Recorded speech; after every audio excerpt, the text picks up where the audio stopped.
had qazaf yang boleh ya, itu adalah ya apabila jilid itu lebih daripada 40 jilid sehinggalah nilai jumlah sebatan tu 100, itulah dikatakan al-had ataupun hudud. Right. Sebagaimana pertemuan yang lalu ya, di mana Allah Subhanahu wa taala ya menyatakan kepada dia azan wa zifat likulli wahidah mi'atu jaldah.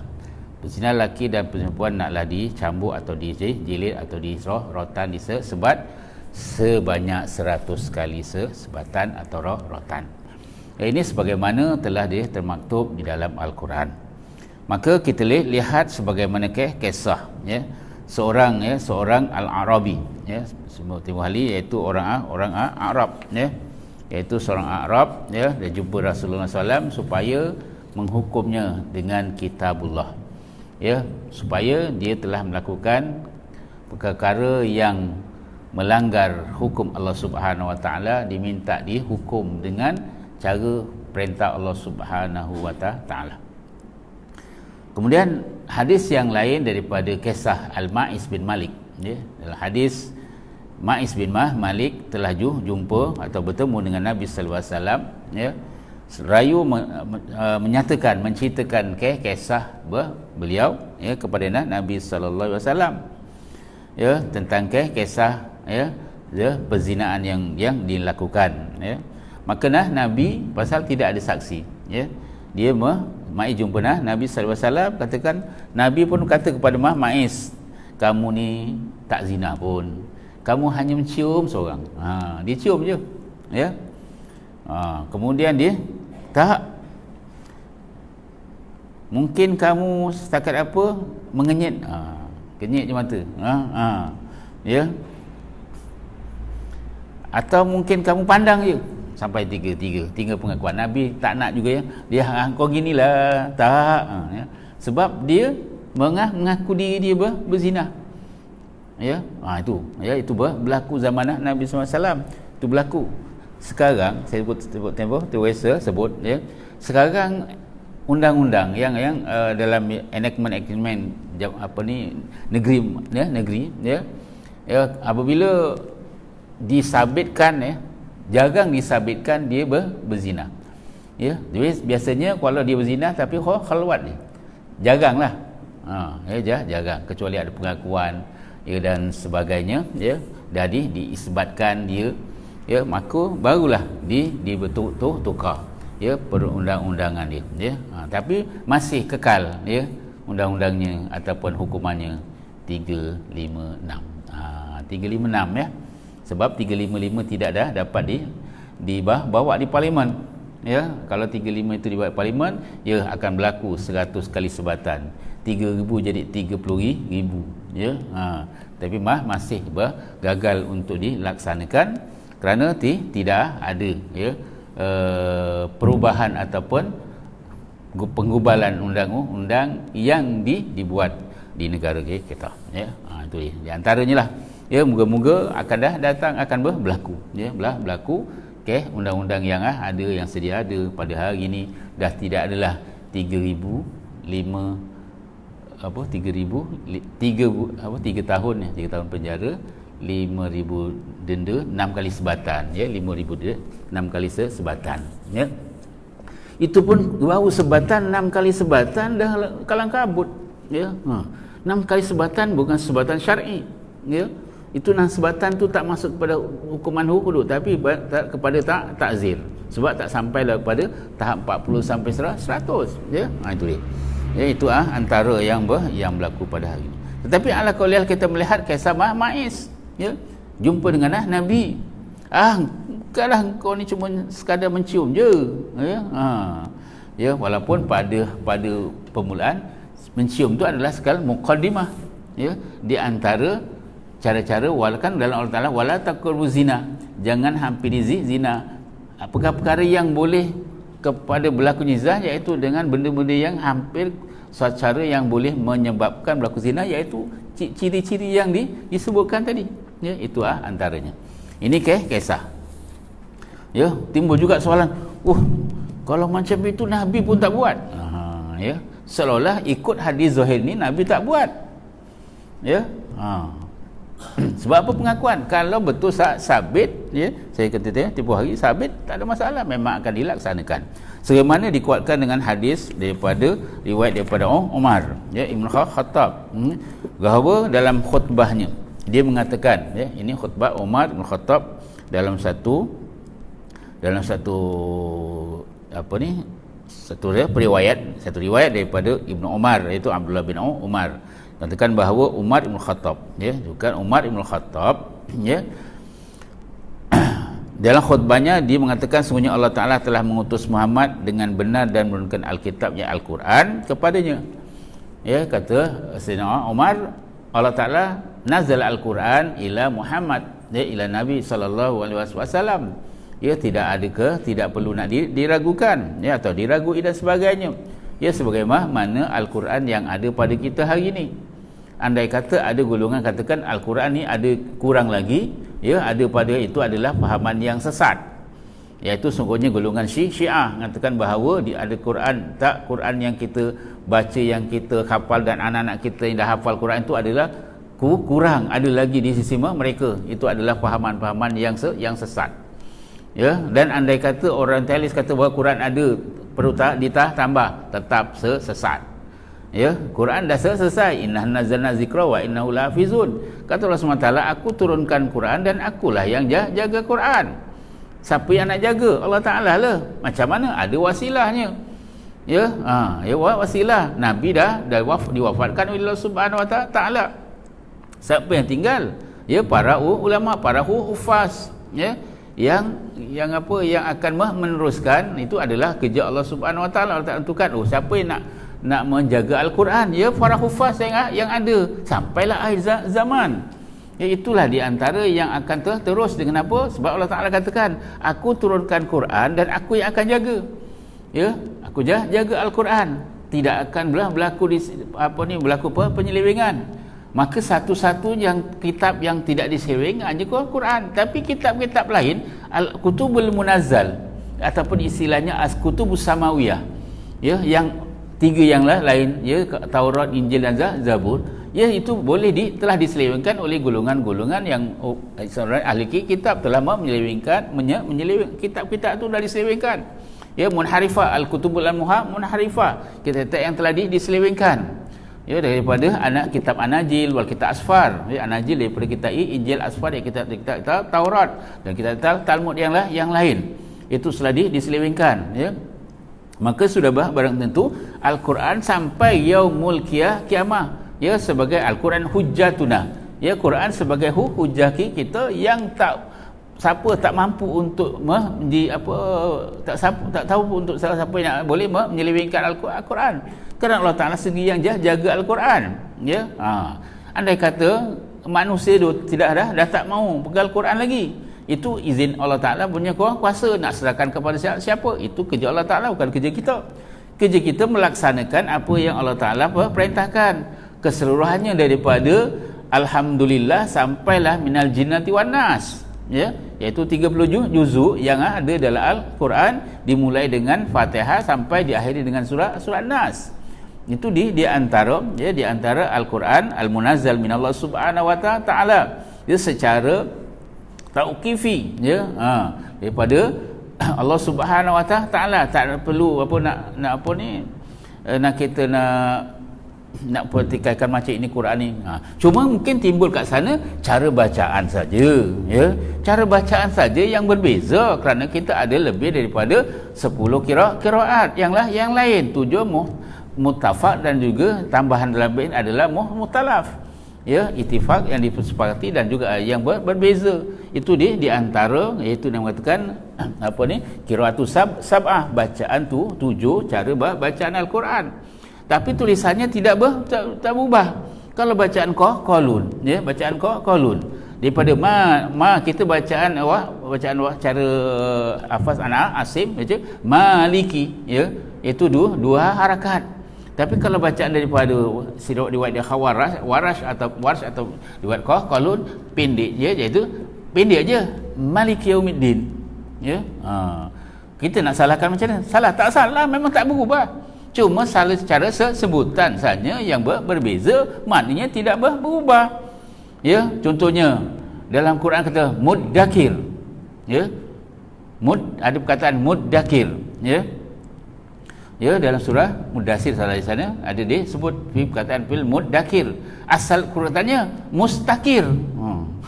Ya, muttakir. Jadi muddakir. Ya, mim zal ta kaf ra, asalnya mim zal ta kaf ra, mustakir. Jadi muddakir. Mana itu dikatakan apa ni? Dikatakan iqlab, kuliba ataupun idgham. Ya, dalam bahasa Arab ni idgham ada iqlab, ya. Bukan setakat tajwid, ya. Tajwid ada iqlab, ada idgham, ya. Maka anak-anak kita tanya apa makna idgham? Dengung ustaz. Itu jadi masalah tu. Ya. Nanti siapa yang kepala berdengung ni kalau saya nak mengajar anak-anak saya lah, ya. Apa makna idgham anak-anak je tu? Idgham adalah dengung. Dengung nak berdengung juga ni. Ya. Ya, idgham adalah memasukkan huruf kepada huruf yang lain. Iqlab iaitu menukar, ya, menukar daripada huruf asal kepada huruf yang lain, ya. Itu dalam ilmu tajwid, iaitu ilmu tajwid dan ilmu bahasa Arab iaitu ilmu as-sarf. Ya, begitu bertukar namanya iqlab ataupun idgham, ya. Itu dia di antara dalam perkara yang berkaitan dengan segi bacaan. Al-Quran adalah turun daripada Allah Subhanahu Wa Taala melalui Nabi sallallahu alaihi wasallam, perantaraan Jibril alaihi salam, ya, yang bentuk tauqifi, ya, yang tidak perlu nak nak dipertikaikan macam mana ni bentukan bacaan dan sebagainya. Bacaan tidak berubah, cuma Quran tidak berubah, ya, la yataghayar Al-Quran, ya, kerana Allah Taala kata Quran tidak berubah. Ya, yang mengubah hanya sifat cara bacaan, ya, ketika itu, ya, bacaan dia hafaz Asim, ya, riwayat Syatibi, riwayat Jazari, iaitu ulama yang menggunakan dua wajah dalam segi bacaan, ya. Tapi dalam qiraat lain banyak itu adakah itu Quran berubah? Tak, ya. Quran tetap tidak berubah, sebab katakan bahawa innallaha ba'asa Muhammad bil haqqin, ya, bil haq, bahawa Allah Taala utuskan maksud adalah adalah satu kebenaran. Wa anzala al-kitab, dan diturunkan padanya al-kitab, ya. Fa kana fima anzalallahu alaihi ayatul rajm, ya. Di antara wahyu yang turunkan kepadanya adalah ayat rajam, ya, ayat rajam. Kita dengar rejam, selalu kita sebut rajam, auzubillahi minasyaitonir rajim, ya, aku berlindung dari syaitan yang direjam. Adakah ayat itu? Ini adalah berkaitan dengan ba'had, ya, ba'had. Kami telah membaca, menghafal dan memahami, ya, para sahabat, ya, dia baca, dia hafal, dia faham, ya. Kita baca, kadang tak faham, jangan masalah, ya. Kita baca, ya, setiap tahun khatam, setiap tahun khatam sekali, tapi khatam berkelompok. Istilah khatam kelompok, ya. Okey, saya baca juzuk pertama, ya, dia juzuk kedua, ya. Tiga, cukup 30 hari, tak sampai 30 hari, malam 7 lekor, jom kita khataman. Sehingga seorang dah khatam 30 juzuk, rupanya, ya, seorang khatam 1 juzuk, ya, dikhatamkan juga, ya. Okeylah, tak ada masalah, kita raikan. Jangan tak diraikan orang nak khatam Quran, ya. Sebenarnya istilah saya Quran sampai bila tak boleh dihatamkan. Yang khatam orang tu khatam. Itu memang dah khatam betul, ya. Kita baca Quran terus, dah habis 30 juzuk kita baca terus. Akhirnya apa? Yang nak baca dah tak boleh, sebab dah innalillah. Itu khatam betul. Itu betul-betul dah khatam, ya. Dah tak boleh baca lagi, tapi ditalkinkan terus. Itu ya. Itu istilah saya lah. Kalau Quran ni sampai bila? Sampai kita habis nafas kita itu, ya. Quran barulah khatam pada individu. Lepas tu Quran akan dibaca berterusan, ya. Mungkin satu hari satu ayat, ya. Berapa nak khatam? Kiralah berapa ayat dalam Quran, ya. Kalau satu hari satu ayat, istilahnya 6,000 colo. 6,000, ya, 6,000 hari lah. Ya, 6,000 hari kira berapa tahun, ya. Mana barulah kita kira, ya, 6,000 hari bagi dengan 365 hari. Lama juga rupanya nak khatam. Contohlah, ya. Itu. Nah, khatam Quran nak habiskan, bukan nak khatam orangnya khatam terus. Ya. Okey. Rasulullah telah melakukan dan kan kami memperlakukannya pula sesudah baginda. Ya. Sahabat dia mengakui dia menerima Al-Quran dan baca Al-Quran, dan juga diakukan oleh para sahabat membaca di hadapan Nabi sallallahu alaihi wasallam. Ya, ada juga hafal hufaz ketika itu, ya, ramai para sahabat hafal Quran, ya. Sebagaimana yang lain di kalangan sahabat hafal Quran, para tabi'in, masya-Allah tabarakallah, ya. Imam Syafi'i contohnya, ya. Satu hari sepanjang bulan Ramadan dikhatam 3 kali, ya. Kalau khatam 3 kali macam mana ya, cara baca, ya. Rasa-rasa Imam Syafi'i tak tidur, ya. Seolah gitulah. Ya, kalau kita buat tanggapan seperti sebegitu macam itu seolah-olah, tapi kita tak tahu macam mana. Masya-Allah tabarakallah, Allah Taala nak bagi kelebihan para sahabat dan juga para tabi'in dan juga para auliya Allah Subhanahu wa taala, ya, yang menjadikan Quran itu sebagai zikir, ya, sebagai antara zikir-zikir untuk mengingati Allah Subhanahu wa taala, ya, dalam kehidupan mereka, ya. Gitulah okey juga, ya. Ya, sebelum sunat dulu dah tak khatam Quran, ya, alhamdulillah, ya, dah sekali khatam, ya. Okeylah tu, sepanjang hayat sekali, alhamdulillah. Yang malang sepanjang hayat sekali pun tak, ini malang, ya. Ya. Kalau sepanjang hayat usianya berapa tahun kita belum pernah khatam walau sekali. Minta maaf lah, ya. Andai kata di kalangan kita belum ada yang khatam Quran sepanjang usia kita begini, maka kita ada berusaha, ya, untuk mengkhatamkan Quran, baca Quran daripada alhamdulillah sampai minal jinnati wan nas tu sekali sepanjang hayat, ya, alhamdulillah, ya. Kita nak sama dengan para sahabat, ya, nanti dulu, ya. Mantul je kita kan. Itu dalam bacaan, ya. Maka Rasulullah SAW telah melakukannya dan kami melakukannya pula sesudah baginda. Kata Ustaz Umar, aku buat macam mana Nabi buat, saya pun buat selepas itu, ya.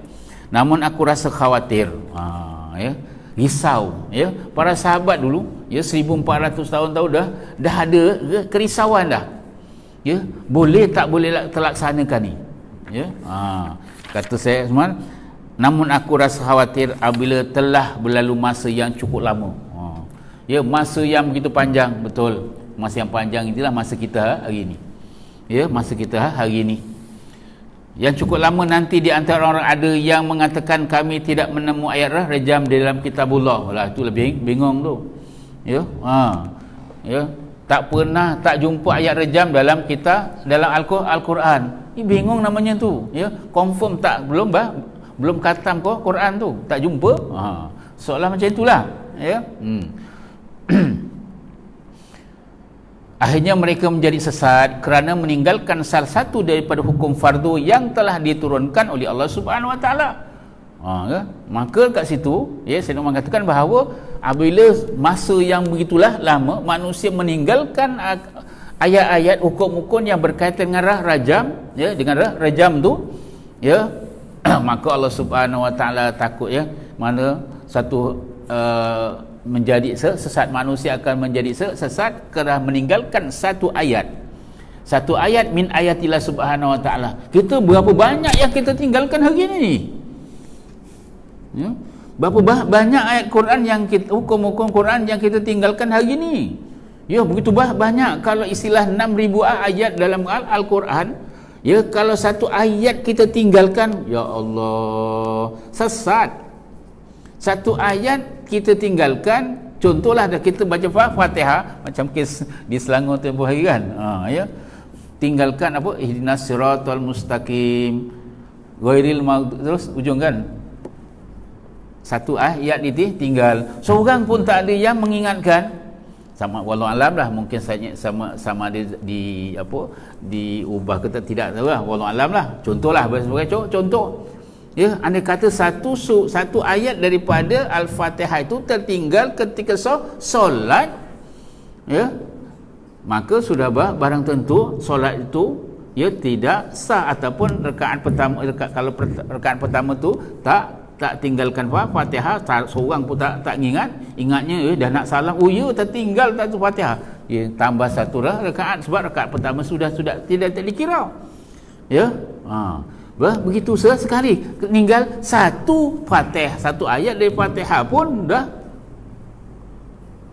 Kalau solat kalau rakaat pertama tertinggal Fatihah pun kena menambah rakaat yang kelima untuk mencukupkan betul-betul rukunnya sempurna. Itu dalam solat tinggalkan satu Fatihah. Memang ramai yang tinggalkan Fatihah, ya, yang masbuk lah,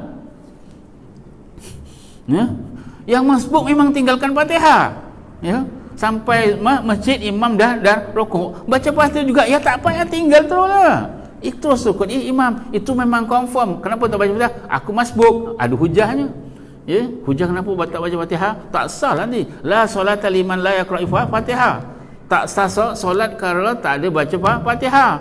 Datang dia pun dah datang imam imam dah rukuk. Ustaz, saya berpegang dengan hadis ini, tak solat kalau tak baca Fatihah. Dia pun solat imam baca rukuk, gasak kau imam, aku nak menghabiskan Fatihah. Itu bengong namanya, ya. Ya, mana bengong tentang hukum solat, cara solat berjemaah, ya. Itu antara masbuk, itu confirm tinggalkan Fatihah, ya. Jangan nak mengada-ngada, nak mengada-ngada baca Fatihah, ketinggalan imam, tambah rakaat pertama kerana tidak rukuk bersama imam dalam rakaat yang pertama. Itu baru ninggalkan dalam satu ayat dari Fatihah pun dah tu. Itu dia, ya. Maka kata Sayyidina Umar, akhirnya mereka akan menjadi sesat kerana meninggalkan salah satu daripada hukum fardu yang telah diturunkan oleh Allah Subhanahu Wa Taala. Ya, sungguhnya hukum rajam benar-benar ada dalam kitabullah, ya, ditimpakan terhadap pelaku zina muhsan, ya. Yang muhsan orang yang telah melalui pernikahan yang sah, kemudian dia berzina, hukumnya adalah rejam sampai mati, ya, jika telah sabit, ya, sabit dia punya penghukuman dia, penghakiman sabit dia telah berzina, baik di kalangan lelaki maupun perempuan, tak kira, ya. Mana muhsan ni sama mana penzina tu lelaki atau penzina perempuan yang telah melalui pernikahan yang sah, ya, maka dia berzina, maka hukumnya adalah rejam sampai mati. Iaitu apabila telah ada bukti, syaratnya ada bukti, ya, bukti yang nyata. Saya sebutkan tempoh hari macam mana bukti yang nyata kalau 4 orang saksi dalam bab zina, ya, macam mana, ya, saya sebutkan Nabi buat kiasan sebagaimana sebagaimana tempat celak tu, ya, tempat celak masuk tempat bekas celak macam itu, nampak ke tidak? Kalau 4-4 dah nampak, selesai masalah. Kalau 3-3 dah nampak satu, ya, kabur, maka 4-4 sebat aja 80 kali sebatan, kerana dalam bab qazab pula. Macam itu, ya. Itu dalam bab qazab. Susah, ya, tapi ala kulli hukum tu dah jelas, hukum Allah Subhanahu Wa Taala, ya, perlu dilaksanakan. Kerana Nabi meninggalkan satu hukum dah hukum sesat. Kalau meninggalkan banyak hukum macam mana? Tepuk dada tanya iman, itu baliknya gitu, ya. Jangan tepuk dada tanya selera. Memang ikut selera, walah menyusahkan. Yang ikut selera gitulah, rejam sampai mati. Kenapa nanti batunya habis buat rejam orang? Bingung tu, ya. Ambil batu buat rejam nanti batunya habis. Nak habis macam mana? Tengok orang ketika melontar jumrah. Setiap tahun melontar jumrah berjuta. Melontar jumrah, batunya kok asyik masih ada lagi. Banyak lagi tiap tahun. Cuma tahun ni je tak dapat pergi haji kan. Ya, sebahagian saja dapat. Itu saja, ya. Tapi tiap tahun berapa juta yang melontar jumrah, batunya ada lagi.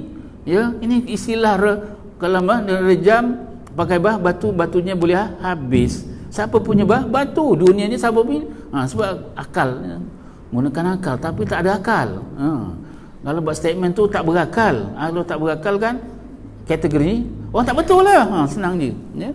Bila tak berakal, tak betul lah tu, ya. Nak kata gila, marah pula orang ni, ya. Ya, tak boleh lah, ya. Itu dalam konsep, ya, hukum Allah Subhanahu Wa Taala tidak ada istilah Allah, tak ada, ya.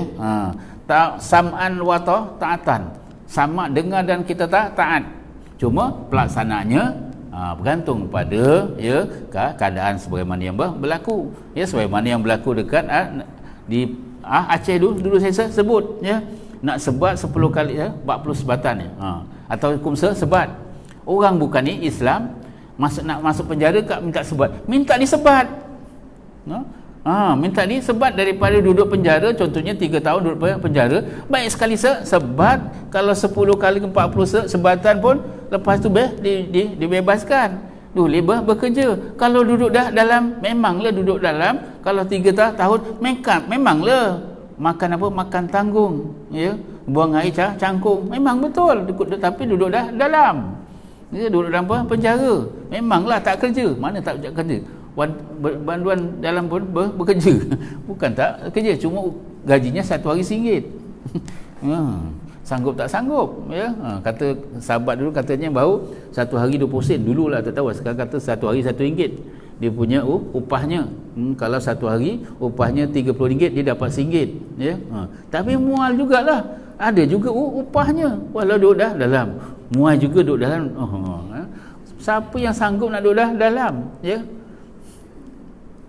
Betul saya katakan pengalaman duduk masuk dalam pun dah seram, ini nak jadi duduk dalam, halah nanti dululah, ya. Itu adalah soal, itu baru penjara dekat dunia begitu, ya. Ini maksudnya dalam bab itu adalah Allah Taala hukum ni adalah sebagai tarbiyah, mendidik, ya, bukan nak menghukum, ya. Lainlah bab sebat tu, sebab dadah tengok tu, itu kan sebat, itu adalah belantan tu. Ya, 10 kali sebatan habis punggungnya, pecah, ya. Yang lelaki satu tak wallah alam lah, ya, yang lelaki habis dah, ya, habis kena sebat tu langsung tak berfungsi kelelakian dia. Itu katanya kita mana tahu, ya. Kita ambil riwayat orang yang mengatakan lah, kalau dah kena belantan sekali je, ya, hilang terus, ya, hilang terus sifat lelaki. Hilang terus, ya. Bentuk lelaki lagi, ya, bukan lelaki yang kejadian tu, tak, itulah lain, ya. Itu baru sekali sebat. Kalau 10 kali sebatan, ya Allah, kan. Itu dah. Itu dia di antara perkara yang berkaitan dengan apa, bab hadat, bab hudud atau bab haddu zina, ya. Tu kenyataan daripada Sayyidina Umar radhiyallahu anhu, katakan bahawa akan lama orang akan sesat kerana meninggalkan satu hukum, ya. Abi Hurairah radhiyallahu anhu meriwayatkan bahawa yang lain pernah bersabda, Rasulullah bersabda, apabila hamba perempuan seorang dari kamu berbuat zina dan terbukti perbuatannya, hendaklah dia menderitanya sebagai hukuman hudud, ya. Ya, anak perempuan hamba perempuan, ya, tetap dihukum dengan hukuman hudud, namun jangan sampai dicaci maki kerananya, ya. Ini satu perkara yang mungkinlah di dalam masyarakat kita, ya, apabila terdapat di dalam masyarakat, tak tahu sekarang mungkin dah berubah, ya. Kalau dulu, ya, zaman saya kecil dululah, ya, kalau katakan bahawa anak itu terhasil daripada anak berpunca daripada perzinahan, ya, dia akan menghukum dia, masyarakat akan menghukum, menghina dia, masya-Allah tabarakallah, yang menghinanya macam-macam lah. Ini anak jadah, kata orang Jawa lah, ya. Ya, anak yang tak ada nilai. Nanti dululah, jangan hukum begitu, ya. Walaupun anak tu berpunca daripada sebab perzinahan, anak tu tak tahu apa pun, ya. Dia tak tahu apa, ya, yang menjadikan seorang tu hamil dengan zina. Siapa yang menghamilkan itu? Siapa yang bila lelaki masuk ke perempuan berlaku persenyawaan, dia dalam keadaan hal tu dengan perhubungan zina, siapa yang menghidupkan bayi dalam perut dia? Allah Taala lah, ya. Allah Subhanahu Wa Taala, kullu maulid yuladu al fitrah.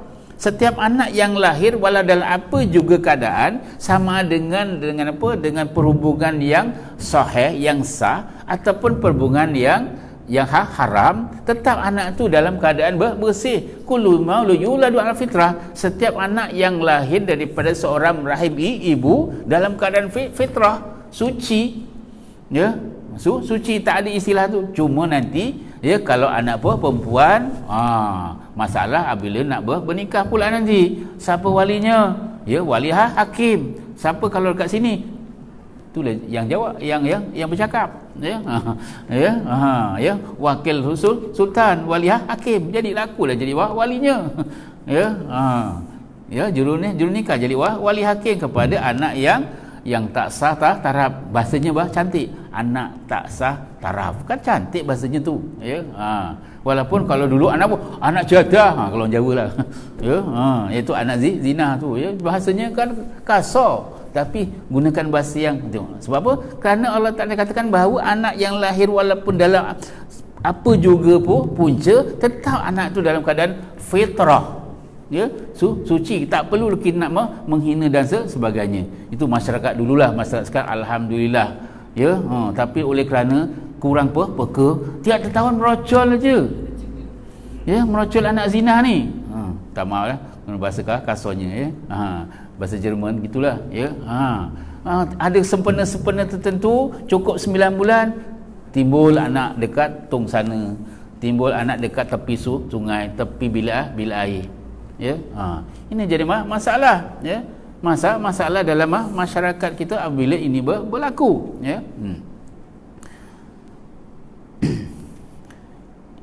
Okey, kemudian Abu Hurairah menyatakan, meneruskan bahawa namun jangan sampai dicaci maki kerananya. Jangan kita maki anak-anak tu dalam keadaan gitu, ini anak tu macam-macam lah, ya. Walau betul, ya, kalau kita lihat, walau Nabi kata sebab apa, Allah Taala wala taqrabu zina, ya, jangan hampiri zina dalam apabila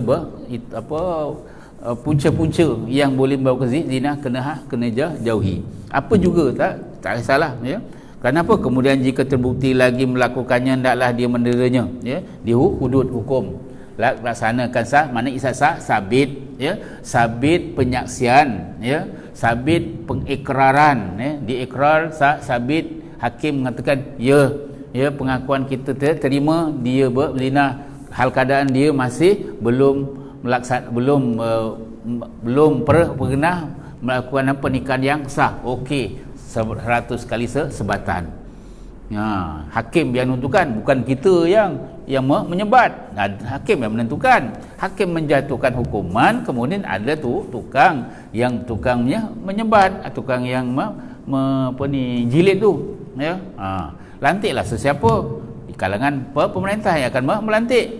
Jangan pula mentang-mentang hakim berjatuhkan hukum, ya, maka kita orang ramai, kita sebat ramai nanti dulu, ya. Yang tukang nyebat, hakim menjatuhkan hukuman, yang tukang sebat adalah tukang dia. Ada yang bahagian petugas menyebat. Macam mana kita lihat dokumentari yang berlaku di Aceh, kan bukan sebarangan orang nak menyebat, nak lakukan hukuman sebatan tu, bukan sebarangan, ya. Jadi ada cara dia. Tetapi jangan dicaci maki kerananya, ya. Kita jangan maki anak zina tu, tidak boleh dimaki. Anak yang tak, istilah kita jangan sebut, kita gunakan istilah barulah, ya, istilah anak yang tak sah taraf, tak kira lelaki atau perempuan, kan cantik sikit bahasanya, ya. Kata orang taklah tersinggung-singgung, ya. Juru nikah pun ketika nikahkan jangan pula tahu dia jangan sebut-sebut, ya. Satu hal juga, ya. Kalau saya kalau tugas saya lah, saya akan panggil 2 orang saksi di Perempuan. Okey, tahu status, kita tanya status dia macam mana. Okey, yakin, selesai, ya. Mana jemaah yang datang tu tak tahu. Itulah kita macam itu. Dalam itu pun kita kena sembunyikan lagi, ya, maruah ni. Kerana walaupun berlaku, jangan kita caci maki lagi dalam keturunan begitu. Dan jika terbukti melakukannya lagi untuk kali ketiga, hendaklah dia segera menjualnya. Seolah-olah macam itulah, ya. Naklah dijualnya meskipun dengan harga seutas tali buku, tidak berarti sama sekali. Mana tak kalau dia melakukanlah lagi, terus dihukum dan diteruskan dihukum dan dibuanglah. Dibuang bukan dibuang mana, buang daerah ke, kalau sekarang buang daerah lah, ya. Itu di antara, ya. Begitu apabila orang dilaksanakan. Lepas tu dalam hadis yang sebelum ni, setelah disebat naklah di apa ni, habas, jadi dibuang ke daerah selama setahun, ya, selepas dihukum. Itu sebagai peringatan supaya jika berlaku di sini, ya, laksana di sini, maka orang tu bolehlah dipindahkan ke tempat serupa, pindah ke tempat lain, ya, supaya tidak disebut-sebut, orang lain tak tahu status orang tersebut. Kalau dekat kampung, duduk dekat kampung, ya, 7 keturunan akad nyebut je, nyakat orang. Ini yang kita masalah, ya. Maka suruh pindah, jadi dipindahkan supaya maruah dia tidak terus tercalar. Itu begitulah, ya, dalam perkara-perkara yang berkaitan dengan apa, dalam bab had ni, ya. Akimul hudud ala ma malakas aimanukum. Tegakkan hukum hudud terhadap hamba-hamba milikmu.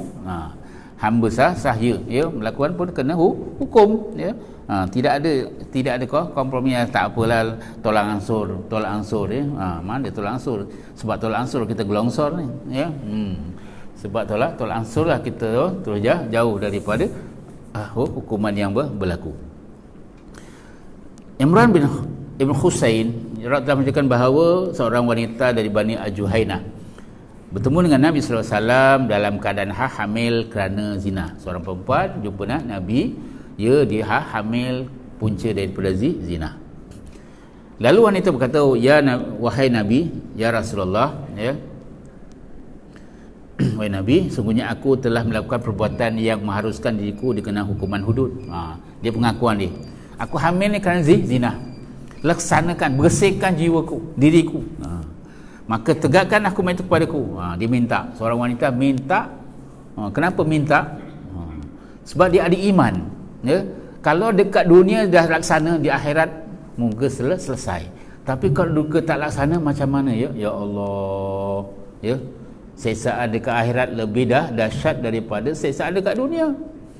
Itu yang, ya, batu setengah-setengah, ya, orang yang ada iman, dia minta laksanakan dekat dunia, ya. Jika tak boleh laksanakan, dia akan bertaubat. Moga-moga dia bertaubat Allah SWT, moga taubatnya diterima oleh Allah Subhanahu Wa Taala. Iaitu istilah kita bertaubat kepada Allah Subhanahu Wa Taala, ya, sama sikit je.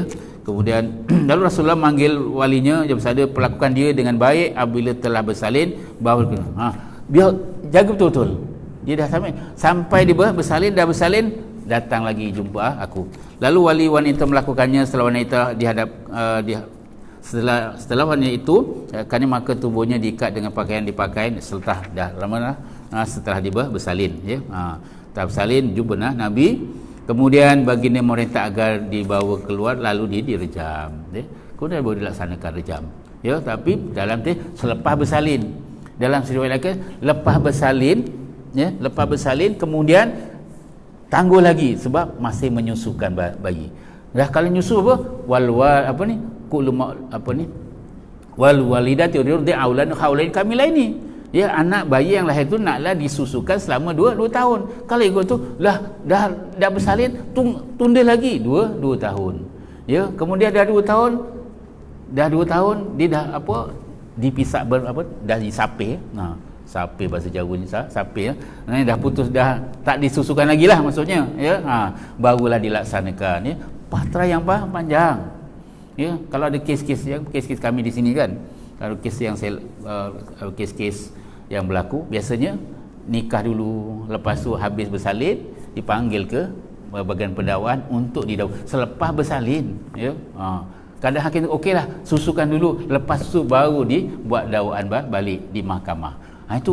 Itu juga zaman Nabi SAW begitu, ya. Begitunya hati-hati dalam pelaksanaan ini, supaya Nabi ingatkan kepada kita, ya. Bukan kita tergopoh-gopoh ini terus, nanti dulu, ya. Itu adalah hukum hakim. Masalah rasanya cukuplah sekadar itu, santai-santai kita pada malam ni. InsyaAllah kita sambunglah lagi dalam pertemuan yang akan datang dalam soal yang berkaitan dengan kitab atau dalam tajuk hudud ya, hukuman hudud yang berlaku dalam Islam ya. Sekali itu baik Dr. Allah belum kelemahan dari saya andai kata tutur bicara yang tidak sangi kemaafan minta jadikan majlis zikir minta Allah Subhanahu Wa Taala Allah turunkan hidayah pada kita ya, Allah Ta'ala kurniakan keselamatan pada kita, keluarga kita dan seluruh umat baginda sallallahu alaihi wasallam, dia juga umat Islam dan negara kita selamat daripada pandemik yang sedang berlaku kita pada hari ini. Mudah Allah Ta'ala ya selamatkan kita dan fastami qala fayatin asana al-fatihah. Ya kena sayna siratal mustaqim siratal ladzina an'amta alaihim waladdallin. Bismillahirrahmanirrahim. Alhamdulillahirabbil alamin wassalatu wassalamu ala alihi washabihi ajmain. Allahumma dzakirna nasina wa 'allimna jahilna. Allahumma yassirna wa faqihna bid-din wa 'allimna bit-ta'wil. Allahumma hafizna wal muslimin minal bala wal waba wal amrad wal asqam. Allahumma asrif 'anna wa biladina al-khassah wal buldal muslimina 'amah muslimina wal muslimat wal mu'minat al bala wal waba wal amrad wal asqam wa azil 'anna syukra wa zulma wa bimannika ya rahim. Rabbana atina min hasanati wa qina adzabannar. Assalamu alhamdulillahirabbil alamin. Assalamualaikum warahmatullahi taala wabarakatuh.